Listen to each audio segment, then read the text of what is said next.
Hello दोस्तों, हमारे channel study रूप में आप सभी का बहुत बहुत स्वागत है। आज के इस वीडियो में हम भारत की योजना के बारे में पढ़ेंगे।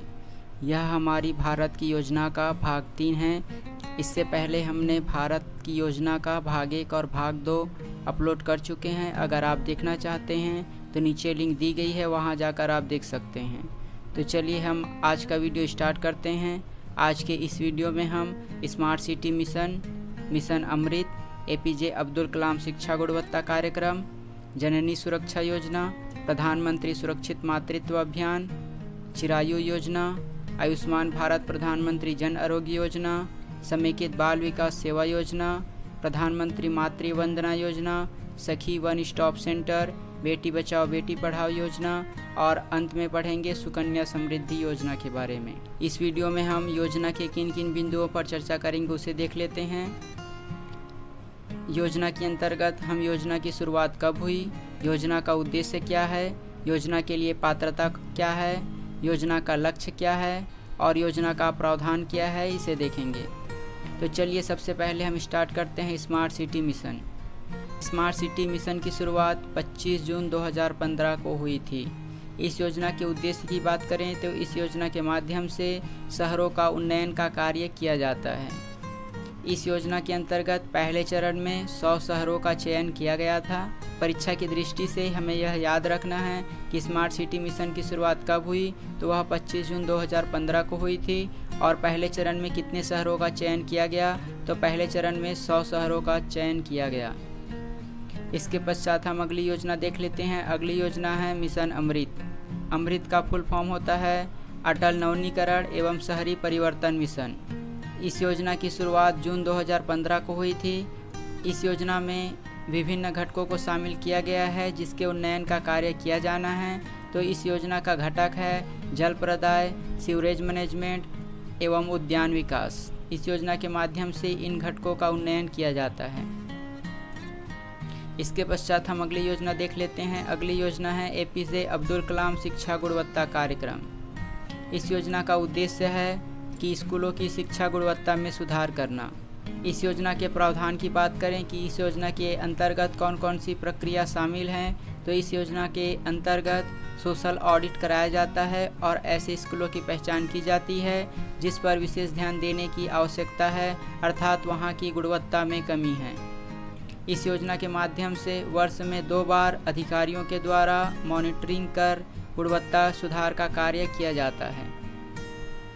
स्कूलों की गुणवत्ता की सुधार के लिए सभी शालाओं में लर्निंग कम्युनिटी, बच्चों को छोटे समूह में बिठाकर शिक्षण प्रदान करना और विभिन्न प्रक्रियागत सुधारों पर फोकस कर बेहतर परिणाम लाने की दिशा में कार्य इस योजना के माध्यम से किया जाता है। APJ अब्दुल कलाम शिक्षा गुणवत्ता कार्यक्रम का उद्देश्य यही है कि स्कूलों की शिक्षा की गुणवत्ता में सुधार करना। इसके पश्चात हम अगली योजना देख लेते हैं। अगली योजना है जननी सुरक्षा योजना।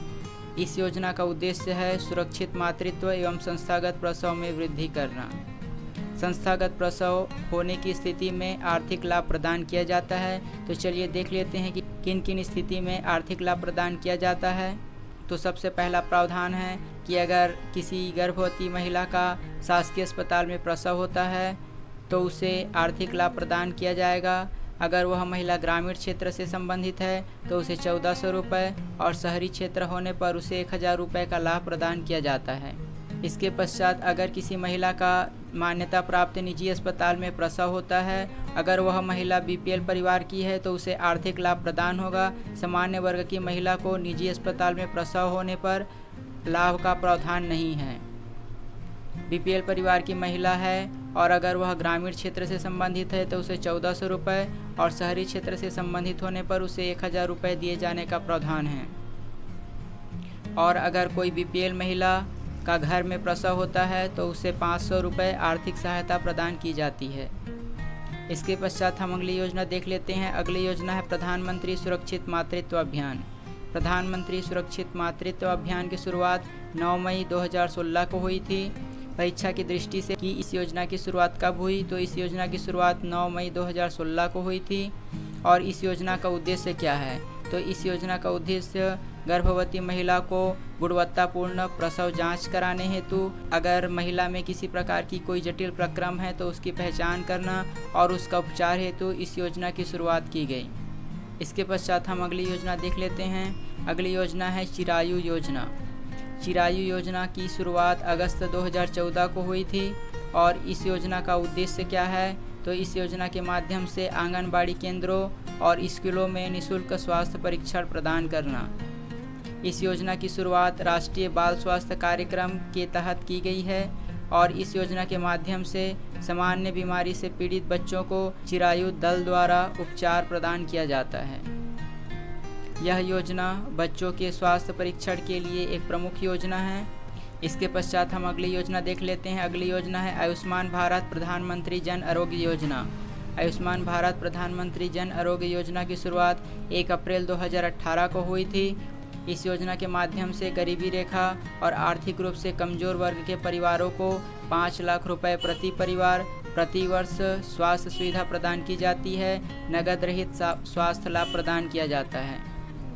इसके पश्चात हम अगली योजना देख लेते हैं। अगली योजना है समेकित बाल विकास सेवा योजना। समेकित बाल विकास सेवा योजना का उद्देश्य है कुपोषण, शिशु मृत्यु दर और मातृ मृत्यु दर के स्तर में कमी लाने हेतु इस योजना की शुरुआत की गई। इसके पश्चात हम अगली योजना देख लेते हैं। अगली योजना है प्रधानमंत्री मातृ वंदना योजना। प्रधानमंत्री मातृ वंदना योजना की शुरुआत 1 जनवरी 2017 को हुई थी। परीक्षा की दृष्टि से हमें योजना कब आरंभ हुआ उस तिथि को याद रखना है। तो प्रधानमंत्री मातृ वंदना योजना की शुरुआत 1 जनवरी 2017 को हुई थी। इस योजना का उद्देश्य क्या है, तो इस योजना का उद्देश्य है अल्पपोषण से ग्रस्त महिला या कोई गर्भवती महिला गर्भावस्था की स्थिति में कार्य न कर पाने की स्थिति में आर्थिक नुकसान की भरपाई हेतु आर्थिक सहायता प्रदान की जाती है। इस योजना के माध्यम से कुल 5,000 रुपये की आर्थिक सहायता प्रदान की जाती है। 5,000 रुपये की आर्थिक सहायता 3 किस्तों में प्रदान की जाती है। पहली किस्त गर्भ का पता चलने पर अस्पताल में पंजीयन कराने पर 1,000 रुपये प्रदान की जाती है। उसके पश्चात दूसरी किस्त परीक्षण उपरांत 2,000 रुपये की राशि प्रदान की जाएगी और तीसरी किस्त बच्चे के जन्म और आवश्यक टीकाकरण के पश्चात 2,000 रुपये प्रदान की जाएगी। प्रधानमंत्री मातृ वंदना योजना आर्थिक नुकसान की भरपाई हेतु एक प्रमुख योजना है जिसके माध्यम से 5,000 रुपये की आर्थिक सहायता प्रदान की जाती है। इस योजना की शुरुआत 1 जनवरी 2017 को हुई थी, इसे भी हमें याद रखना है।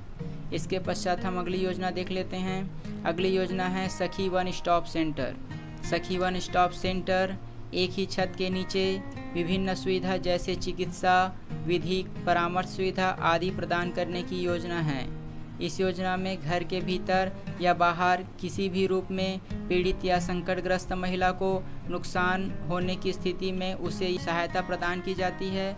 और इसके पश्चात हम अगली योजना देख लेते हैं। अगली योजना है बेटी बचाओ बेटी पढ़ाओ अभियान। बेटी बचाओ बेटी पढ़ाओ अभियान की शुरुआत 22 जनवरी 2015 को हुई थी। इस तिथि को हमें याद रखना है कि बेटी बचाओ बेटी पढ़ाओ अभियान की शुरुआत कब हुई, तो 22 जनवरी 2015 को हुई थी। इस योजना का उद्देश्य क्या है, तो इस योजना का प्रमुख उद्देश्य है लिंगानुपात में आ रही गिरावट के लिए इस योजना की शुरुआत की गई और इस योजना के माध्यम से जन्म के समय लिंग परीक्षण या विभेद को समाप्त करने के लिए इस योजना की शुरुआत की गई ताकि बालिकाएं अपनी उत्तरजीविका, सुरक्षा और शिक्षा को सुनिश्चित कर सकें। इसके पश्चात हम अगली योजना देख लेते हैं। अगली योजना है सुकन्या समृद्धि योजना। सुकन्या समृद्धि योजना बेटी बचाओ बेटी पढ़ाओ अभियान का ही एक भाग है और इस योजना की शुरुआत 22 जनवरी 2015 को हुई थी। इस योजना का प्रावधान देख लेते हैं। इस योजना के माध्यम से 10 वर्ष से कम उम्र की बालिका इस योजना का लाभ ले सकती हैं और इस योजना के माध्यम से सालाना 250 से अधिकतम 1.5 लाख रुपए तक बैंक में जमा कर सकते हैं और 18 वर्ष की आयु पूर्ण होने पर जमा राशि का 50% भाग प्राप्त कर सकते हैं। इस योजना के माध्यम से जमा राशि में 8.1% ब्याज दर प्रदान किया जाता है। आज के लिए बस इतना ही। अगर आपको हमारी ये वीडियो अच्छी लगी और आगे भी ऐसे ही और वीडियो पाना चाहते हैं तो हमारे चैनल को सब्सक्राइब कीजिए और बगल का नोटिफिकेशन बेल ऑन कर दीजिए। धन्यवाद।